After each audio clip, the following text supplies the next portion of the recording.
কি আছে দাদা? মুকুল বাড়ি। অ্যাড্রেস কি আছে? অ্যাড্রেস 65/180 মুখার্জি। কি প্রবলেম আছে আপনার? আমার পায়ের প্রবলেম।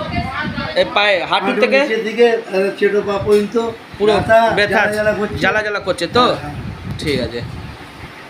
আজকে আপনার প্রথম দিন করিয়ে কিরকম মনে লাগছে আপনার? মনে আরাম হচ্ছে। শরীরটা হালকা হয়েছে? অনেকটা। আর ব্যথাগুলো যে বলছিলে পায়ে ব্যথা যন্ত্রণা পাঞ্জাতে? এখন তো কম আছে, পরে কি হবে জানি ঠিক না। রাত্রিবেলা বৌদিকে বলবে তেল মেখে শোবে, ঠিক আছে? তেলটা জরুরি আছে, ওই তেলটা। ওই তেলটা মেখে শোবে। আর একটু সেক দিতে পারলে ভালো। রাত্রিবেলা মেথির জল ভিজিয়ে দেবে, অর্জুনের ছাল আর দালচিনি আলাদা ভিজাবে, একসঙ্গে ভিজিয়ে দেবে না। আর একটা লসুন আজকে দাদা আপনার দ্বিতীয় দিন মধ্যে কি কি বেনিফিট হয়েছে? কামড় ব্যথা কিরকম? কোমরে ব্যথা ভালো আছে? হাতেরটা আজকে করালে অনেকটা আরাম আছে তো?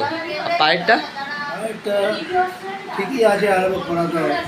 কিন্তু ওই আমার কথা শুনছো না। একটু বললাম রাত্রিবেলা বৌদিকে বলো তেল মালিশ করবে, ঠিক আছে না? আর ঠান্ডা জল খাবে না, একদম কোল্ড ড্রিঙ্কস দইও খাবে না। 15-20 দিন দইটা ছেড়ে দাও, যখন ব্যথা চলে যাবে ভালো হয়ে যাবে তারপরে খাবে, ঠিক আছে না? ঠিক।